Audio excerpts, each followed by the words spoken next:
So friends, ये video जो है ये एक पार्ट है जो मैंने अनकट वीडियोस की एक सीरीज़ बनाई है। और एवरी वीक लेट्स से मैं एक दो वीडियोस इस तरह की करूँगा जो आपके कमेंट्स या जो रेगुलर मुझको फीडबैक्स मिलती हैं उसके बेसिस के ऊपर मैं इस तरह की वीडियो बनाऊंगा, जिसके अंदर कोई एडिटिंग नहीं होगी, कुछ नहीं होगा, मैं डायरेक्ट वीडियो अपलोड कर दूंगा। एक कमेंट हर दफ़ा आता है जब भी मैं अपनी जो इमिग्रेशन से रिलेटेड वीडियोस अपलोड करता हूँ कि कुछ लोग कहते हैं कि आपको जाने की ज़रूरत ही क्या है, आप के लिए बहुत अच्छी जगह है, पाकिस्तान बहुत अच्छी जगह है, इंडिया बहुत अच्छी जगह है, लेट्स से जो जो जहाँ रह रहा है उसके लिए वो अच्छी जगह है। और दूसरे लोग कहते हैं कि भाई जो वेस्टर्न कंट्रीज़ हैं वो बहुत अच्छी जगह है, कनाडा बहुत अच्छी जगह है, यूके बहुत अच्छी जगह है, यूएस बहुत अच्छी जगह है।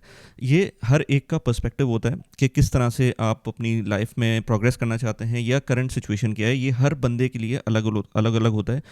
मैं तो कहता हूँ हर फैमिली मेम्बर के लिए, एक घर में जो रह रहे हैं इस वक्त, उनके लिए भी एक अलग सिनेरियो बनेगा। उनके एक्सटेंडेड फैमिली मेम्बर्स कहाँ रह रहे हैं, या उनकी जॉब सिचुएशन क्या है, उनकी बिजनेस सिचुएशन क्या है, वो सबके लिए अलग अलग होता है।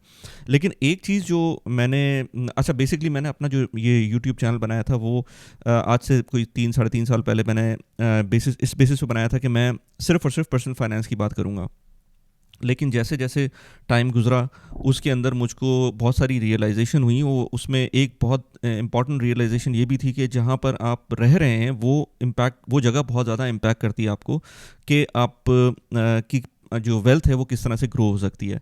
तो मैं क्योंकि दुबई में रहता हूँ तो यूएई के अंदर इटसेल्फ एक वाइब्रेंट कल्चर है। ख़ास तौर पे पेंडेमिक के बाद से काफ़ी चीज़ें चेंज हुई हैं और उसके बाद अपॉर्चुनिटीज़ बहुत ज़्यादा बढ़ी हैं इन बोथ टर्म्स, जॉब्स में भी। और जॉब्स के अंदर बहुत सारे लोग आर्ग्यू कर सकते हैं कि आपको अच्छी सैलरी नहीं मिलती, सबको ऑफ कोर्स नहीं, लेकिन बहुत सारे लोग हैं जिनको अच्छी सैलरीज नहीं मिलती हैं या डिस्क्रिमिनेशन का देखना पड़ता है। लेकिन मेरे ख्याल से ये पर्सन टू पर्सन और सिनेरियो टू सिनेरियो डिपेंड करता है।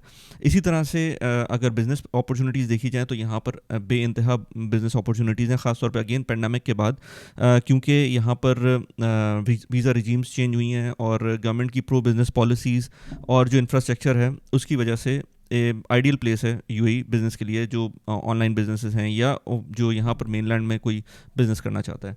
मैं एक अच्छा, ये जो यूट्यूब चैनल था उसके अंदर जब मैं ग्रो कर रहा था यूट्यूब चैनल के अंदर, तो उसमें मुझको पता चला कि यार मुझको इस तरह का कंटेंट बनाना चाहिए जो कि एक रेगुलर एक्सपर्ट जो कि यहाँ रह रहा है यूएई के अंदर वो उससे रेजोनेट कर सके। मैं जिस लेवल के ऊपर हूँ या कोई और किसी लेवल पर है वो डिफरेंट हो सकता है, लेकिन एस्पिरेशन लेना कोई बुरी बात नहीं है।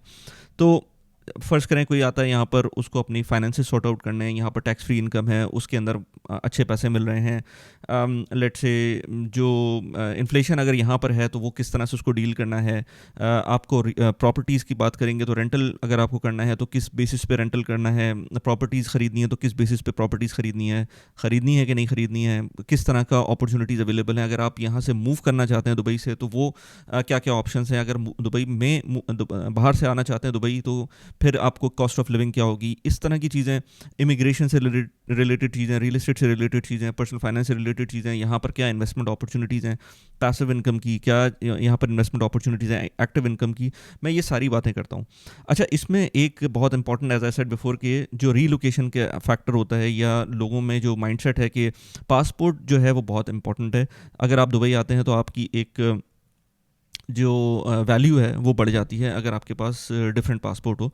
तो कुछ हद तक, कुछ अरसे पहले तक वो वैलिड था, लेकिन मेरे ख्याल से अब वो डिफरेंट हो गया है। मेरे ख्याल से आपका जो एक्सपीरियंस है वो काउंट करता है। अगर आप अच्छा एक्सपीरियंस लेकर आ रहे हैं वो यहाँ पर वैल्यू करेगा, भले आपके पास कोई भी पासपोर्ट हो। ये बात वैसे मैं एक वीडियो देख रहा था नोमैड कैपिटलिस्ट की, बड़ा अच्छा चैनल है। जब मैंने वो देखना स्टार्ट किया था तो कोई 80,000 सब्सक्राइबर थे उस चैनल के, और आज मैं देख रहा था कुछ दिनों पहले उसके अंदर ऑलमोस्ट कोई 8 लाख से प्लस सब्सक्राइबर हो गए थे। और उसकी जो टोटल जो वो वीडियोस बनाता है वो बेसिकली अपनी इमिग्रेशन से रिलेटेड, किस मुल्क में आप जा सकते हैं, इस तरह की वीडियोस बनाता है। अभी रिसेंटली एक वीडियो देख रहा था, मैं उसका लिंक मैं लगा दूंगा इस वीडियो के नीचे, कि you don't owe your country anything. तो वो बेसिकली टाइटल वगैरह तो दे देते हैं लोग, लेकिन वो अमेरिकन सिटीज़न है, उसने अपनी अमेरिकन सिटीजनशिप छोड़ी थी और उसके बाद वो डिफरेंट सिटीजनशिप उसके पास हैं, मल्टीपल सिटीजनशिप्स हैं, और वो यही कहता है कि आप वहाँ जाएं जहाँ पर आपको वैल्यू किया जाए। भले आपका अब अमेरिका का सबसे बड़ा मसला ये है कि लोग उसको कहते तो हैं कि जो पावर हाउस है पूरी दुनिया का और लैंड ऑफ अपॉर्चुनिटीज़ है, वहाँ चले जाएंगे तो आपको बहुत बेहतर अपॉर्चुनिटीज़ मिल सकती हैं, और बिल्कुल सही बात है। लेकिन एट द सेम टाइम आप ये देखें कि मैं अभी ज़रा एक स्टार्ट्स देख रहा था कि 2023 के अंदर 3,200 प्लस लोगों ने अपनी अमेरिकन सिटीजनशिप छोड़ी थी। इसी तरह से 2022 में 3,800, और 2021 में 2,400, और 2016 में 5,000, और इस तरह से ये ऑलमोस्ट ट्रेंड है कि लोग छोड़ते हैं सिटीजनशिप। और उसके बहुत सारे रीजंस हैं, ख़ास तौर पे जो लोग हाई नेटवर्थ पे चले जाते हैं, जिनकी इनकम बढ़ जाती है, वो लोग इस तरह की के स्टेप्स लेते हैं कि वो अपनी सिटीजनशिप छोड़ें, क्योंकि जो आपका कंट्री है वो आप पे टैक्स इम्पोज करता है, और आप बाहर भी होते हैं तो आपको टैक्स देना पड़ता है। बहुत सारे लोग उसमें आर्ग्यू करेंगे कि यार आप एक कवर में होते हैं, आपको बीइंग ए यूएस सिटीज़न आपको बहुत ज़्यादा प्रोटेक्शन मिलती है। लेकिन जब लोगों के पास पैसे बढ़ जाते हैं, जब उनकी इनकम बहुत ज़्यादा बढ़ जाती है, या लेट से वो उनको एवेन्यूज़ नज़र आना शुरू हो जाते हैं, तो उनके लिए ये सेकेंडरी चीज़ हो जाती है, क्योंकि वो उस पैसों से कवर कर सकते हैं अपने आप को। प्लस अपॉर्चुनिटीज़ बहुत सारी हैं आपको, बहुत सारे मुल्क इस वक्त पासपोर्ट देने को तैयार हैं, सिटीजनशिप देने को तैयार हैं, अगर आप उनमें इन्वेस्ट करते हैं। लेट्स टेक एन एग्जांपल, अगर किसी के पास 2 मिलियन आई थिंक डॉलर्स हैं या यूरोज़ हैं, लेकिन 2 मिलियन यूरोज़ के करीब अगर हैं, तो आपको माल्टा की सिटीजनशिप आराम से मिल जाएगी, जो कि बहुत अच्छा एक यूरोपियन कंट्री है। इसी तरह से मैंने और भी अपनी वीडियोज़ में बात की भी है, हंगरी की सिटीजनशिप मिल सकती है आपको। लेट्स से जो कैरिबियन कंट्रीज़ हैं उनकी सिटीजन, अब वो भी प्रोग्राम एक्सपेंसिव होता जा रहा है, उसकी सिटीजनशिप मिल सकती है। ये सारी अपनी जगह पर हैं कि आपको बहुत सारे ऑप्शंस मिल सकते हैं अगर आपके पास इनकम अच्छी आने लगती है। ये चीज़ उस बंदे को नहीं समझ में आएगी जिस बंदे के पास इनकम स्ट्रीम्स नहीं है। इसीलिए मैं अपनी वीडियोस में बात करता हूँ कि अपने आप को पहले तो फाइनेंशियली इंडिपेंडेंट आपको करना पड़ेगा, क्योंकि अगर आप हमेशा अपनी जॉब को देखेंगे, अगर मैंने इस पर एक वीडियो भी अभी रिसेंटली बनाई है, पता नहीं इस वीडियो से पहले आती है बाद में आती है, लेकिन मैंने जो मनी माइंडसेट के जो मनी के बारे में जो रॉन्ग माइंडसेट है उसके बारे में मैंने वीडियो बनाई थी कि किस तरह से लोग समझते हैं कि पैसों की वजह से पॉजिटिव्स और नेगेटिव्स दोनों आपको इम्पैक्ट करते हैं, लेकिन वो माइंडसेट पे बेस करता है। उसमें एक पॉइंट ये भी था कि जब लोग कहते हैं जब पैसे आते हैं तो आप चेंज हो जाते हैं, तो आप चेंज नहीं होते, आप एम्पलीफाई करते हैं। जो भी आप ऑलरेडी एग्जिस्टिंग सिचुएशन के अंदर हैं, आप उसको एम्पलीफाई कर देते हैं। अगर आप कोई लेट्स से गलत काम कर रहे हैं, तो वो पैसे आने के बाद आप वो गलत काम और करेंगे। अगर आप मतलब फिलांथ्रोपी करते हैं या लोगों को हेल्प आउट करते हैं, तो जब पैसे आएंगे तो वो उसी सिनेरियोज के साथ आप एम्पलीफाई करेंगे अपनी नेचर को। तो पैसे जो हैं वो आपको आपकी जो इनर सेल्फ है, या जो आप जिस तरह सोचते हैं उसको एम्पलीफाई करता है। मेरा नहीं ख्याल कि वो चेंज करता है। तो अब इसमें देख लें कि यहाँ पर यूएई के अंदर रहते हुए अगर आपके पास पैसे आने लगते हैं, या पाकिस्तान के अंदर, बल्कि इसी वीडियो के अंदर ये मैं वीडियो जो लिंक पे लगाई हुई है उसके अंदर आप देखें, उस बंदे ने जाकर, ये अमेरिकन सिटीज़न था, कह रहा था कि 2-3 दफ़ा उसने पाकिस्तान का नाम लिया था, और उसने बोला था कि यार अगर कोई लेट्स से टैलेंटेड बंदा जो कि पैसे कमा सकता है और वो पाकिस्तानी सिटीज़न है, तो उसकी क्या गलती है कि उसके पास एक थर्ड क्लास पासपोर्ट मौजूद है? उसकी कोई गलती नहीं है इसमें, लेकिन उसको किसी तरह से भी अपने आप को अपग्रेड करना है। अब पाकिस्तान में बैठ कर मैं ऐसे लोगों को जानता हूँ, $20,000, $25,000, $30,000 इस तरह की अमाउंट फ्रीलांसिंग से, या लेट्स से मैं ये नहीं कह रहा कि कोई वो बिज़नेस ओनर हैं, वो इंडिविजुअली कोई एजेंसी चलाकर या कुछ अपना काम करके इतना पैसे कमा सकते हैं, उतना कमा रहे हैं। ये बात लोगों को समझ ही नहीं आती है कि इस तरह से हो सकता है। लेकिन मैं क्योंकि लोगों से ज़्यादा इंटरेक्ट करता हूँ, तो मुझे पता चलने लगा है कि इस तरह की पॉसिबिलिटीज़ हैं। लेकिन प्रॉब्लम ये है कि जो अभी भी जॉब माइंडसेट के अंदर है, वो कभी भी इस चीज़ को नहीं समझेगा। तो उसके लिए तो बेहतर ये है कि वो इमिग्रेशन कर ले, वहाँ पर चला जाए जहाँ भी जाना है उसको, और उसके बाद वो वहाँ पर अपनी लाइफ कंटिन्यू करे, फॉर गुड और bad what ever the cases. लेकिन अगर आपके पास एक अपॉर्चुनिटी नज़र आ गई है आपको कि आप एटलीस्ट पैसों के हिसाब से प्रॉब्लम में नहीं है, आपके पास बाहर से पैसे आ रहे हैं, आप उन पैसों को इन्वेस्ट कर देते हैं, तो फिर पैसिव इनकम भी आती है।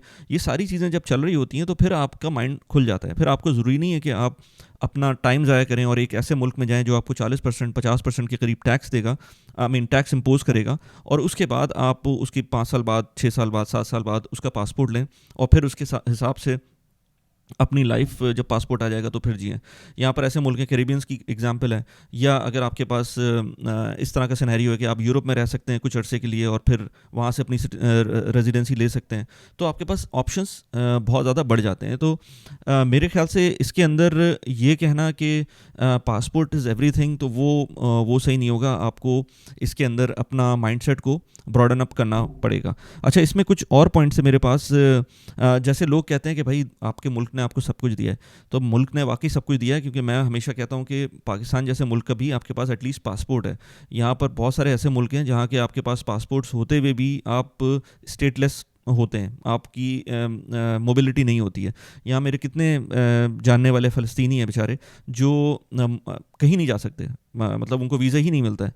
तो अपने इस चीज़ पे ग्रैटिट्यूड शो करना चाहिए कि अगर आपके पास कोई इस तरह का पासपोर्ट है कि उसको, ठीक है, अभी मैं एक स्टार्ट देख रहा था कि पाकिस्तान से जो एप्लीकेशंस होती हैं यूके की और यूरोप की, जो रिजेक्शन रेट है, मुझे नहीं पता, डॉन का एक आर्टिकल था, आइदर वो 50% है या 40% है, उसमें एक्सेप्टेंस रेट है, यानी कि जो उसका रिजेक्शन रेट है वीज़ास का, वो तकरीबन कोई 40 to 50% रिजेक्शन रेट है। अगर 100 लोग अप्लाई करते हैं यूके के वीज़ा के लिए पाकिस्तान से, तो 50 to 60 लोग उसमें रिजेक्ट हो जाते हैं। इमेजिन कि कितने पैसे ज़ाया होते हैं पाकिस्तान के फॉरेन, क्योंकि वो तो सारे जो भी पैसे आपसे चार्ज करते हैं वो तो पाउंड में, यूरोज़ में या डॉलर्स में चार्ज कर रहे होते हैं। तो इमेजिन कितना बड़ा एक आउटफ्लो है सिर्फ और सिर्फ इसलिए कि वो रिजेक्शन ले सकें वीज़ा की। और उनमें से कुछ लोग होते हैं जो मल्टीपल टाइम्स अप्लाई करते हैं।